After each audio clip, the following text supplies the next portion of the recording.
रात काली थी और आसमान में काले बादल गरज रहे थे। बाहर एक भयंकर तूफान रेजिंग रहा था। बारिश लगातार धरती को भिगो रही थी। थंडर की गूंज हर तरफ सुनाई दे रही थी। बिजली बार बार आसमान को चीरती हुई चमक रही थी। हर एक बिजली की चमक के साथ रात और भी डरावनी लगने लगती थी। सड़कों पर सन्नाटा था, सिर्फ बारिश की आवाज और ओकेजनल थंडर की गूंज थी।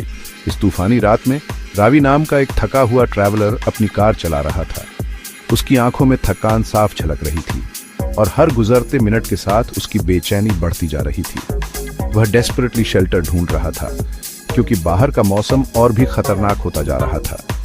हर मोड़ पर उसे उम्मीद थी कि शायद कोई जगह मिल जाए जहां वह रुक सके। मैं सच में बहुत थक गया हूँ। मुझे बस एक बेड चाहिए। इस स्टॉर्म से कहीं भी बाहर एक ऐसी जगह जहां मैं कुछ देर के लिए चैन की नींद ले सकूं। बाहर की बारिश और ठंडी हवा ने मुझे पूरी तरह थका दिया है। बारिश की मोटी परत के बीच अचानक उसे एक फ्लिकरिंग लाइट दिखी। एक छोटा पुराना होटल जिस पर होटल ग्रैंड लिखा था। वह होटल बहुत पुराना लग रहा था, लेकिन इस वक्त वही उसकी उम्मीद की एकमात्र किरण थी। उस चमकती लाइट ने उसे शेल्टर का भरोसा दिलाया। थैंक गुडनेस, फाइनली रुकने की एक जगह मिल गई। अब मैं थोड़ी देर के लिए आराम कर सकता हूँ, खुद को इस भयंकर तूफान से बचा सकता हूँ। रावी जल्दी से अपनी कार से बाहर निकला। बारिश में भीगता हुआ होटल की ओर भागा। वह पूरी तरह सोक्ड था। उसके कपड़े पानी से चिपक गए थे और वह ठंड से कांप रहा था।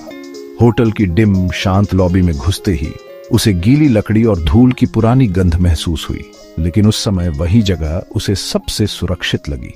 वह रिसेप्शन के पास गया जहां कोई और मेहमान नहीं था। वह अकेला गेस्ट था और उसके चेहरे पर आराम और राहत की उम्मीद साफ झलक रही थी। अब उसे बस एक कमरे की तलाश थी ताकि वह इस तूफान से बच सके और थोड़ी देर के लिए सुकून पा सके। डेस्क के पीछे एक पीला पतला आदमी बैठा था जिसकी आंखें एक पुरानी रजिस्टर पर टिकी थीं। एक्सक्यूज मी, मुझे रात के लिए एक रूम चाहिए। सिर्फ एक रूम 313। रिसेप्शनिस्ट ने एक भारी ब्रास की चाबी दी। उसका चेहरा ब्लैंक था, आवाज फ्लैट थी। थैंक्स।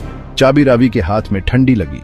नंबर 313 ने उसकी रीढ़ में एक ठंडक दौड़ाई। वह चरमराती सीढ़ियों पर चढ़ा। रिसेप्शनिस्ट की नजर उसकी पीठ पर भारी थी। तीसरी मंजिल का हॉलवे और भी डरावना और ठंडा था। हर कदम पर फर्श की लकड़ी चरमराती थी और दीवारों पर लगी पुरानी पेंटिंग्स किसी रहस्य को छुपा रही थी। ऐसा लग रहा था जैसे इस जगह ने कई सालों से किसी को नहीं देखा। रूम 313 आखिर में इंतजार कर रहा था। उस दरवाजे के पास पहुंचते ही दिल की धड़कनें तेज हो गईं, जैसे कोई अनजानी ताकत हमें रोकना चाहती हो। ऐसा क्यों लग रहा है कि यहाँ सालों से कोई नहीं आया? कमरे में घुसते ही एक अजीब सी घुटन महसूस हुई, जैसे हवा भी यहाँ फंसी हुई हो। कमरा पुराना, शांत और जमा देने वाला ठंडा था। हर कोने में धूल जमी थी और फर्श पर पड़े पुराने फर्नीचर से अजीब सी आवाजें आ रही थीं। पीलिंग वॉलपेपर पर परछाइयां नाच रही थीं। लाइट की हल्की हल्की झिलमिलाहट से दीवारें और भी डरावनी लग रही थीं। क्रीक क्रीक क्रीक, हर आवाज जैसे दिल में डर भर रही थी। लगता था जैसे कोई छुपकर देख रहा हो। इससे मदद नहीं मिल रही है। जितना खुद को समझाने की कोशिश करता हूँ उतना ही डर बढ़ता जाता है। खिड़की खड़खड़ा रही थी। हवा में बेचैनी थी। बाहर की हवा की सरसराहट कमरे के सन्नाटे को और गहरा बना रही थी। ऐसा लग रहा था जैसे कोई देख रहा हो। हर परछाई में एक चेहरा छुपा है, हर कोने में कोई मौजूद है। कम ऑन रवि, तुम बस थके हुए हो। शायद ये सब सिर्फ तुम्हारे दिमाग का खेल है। ये बस एक पुराना होटल रूम है। यहाँ डरने जैसी कोई बात नहीं है, लेकिन दिल मानने को तैयार नहीं। उसने पर्दे बंद कर दिए ताकि बाहर की अजीब आवाजें अंदर न आए, लेकिन उनके पीछे एक हल्की हंसी गूंजती हुई लगी, जैसे कोई छुपकर देख रहा हो और हमारी घबराहट पर मुस्कुरा रहा हो। रवि ने इसे अनदेखा करने की कोशिश की, खुद को समझाया कि ये सब वहम है, लेकिन देखे जाने का एहसास नहीं गया। कमरे की हवा में डर अब भी जिंदा था और हर पल वह और गहरा होता जा रहा था। ठीक है, बस रिलैक्स करो। ये बस एक कमरा है। लैंप फ्लिकरिंग हुआ, परछाइयां हिलने लगी। अचानक मुख्य लाइट बंद हो गई, कमरे को लगभग अंधेरे में डुबो दिया। ये नॉर्मल नहीं है।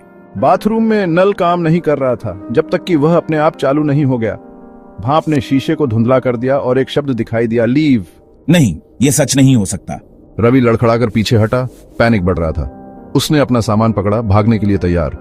जैसे ही घड़ी में 3:13 AM बजा, दरवाजे पर एक जोरदार दस्तक गूंजी। ओह गॉड, कौन है वहां? प्लीज दरवाजा खोलो, मुझे अंदर आने दो। बाहर बहुत ठंड है और मुझे डर लग रहा है। मेरी मदद करो, मैं यहाँ अकेली हूँ। नहीं, मैं हिल नहीं सकता। मेरा शरीर जैसे पत्थर हो गया है। मेरी सांसें तेज हो रही हैं और दिल जोर जोर से धड़क रहा है। दस्तक तेज हो गई। हर बार जब वह दरवाजा पीटती, कमरे की दीवारें भी कांपने लगती। ऐसा लग रहा था जैसे कोई अदृश्य ताकत दरवाजा तोड़ने की कोशिश कर रही हो।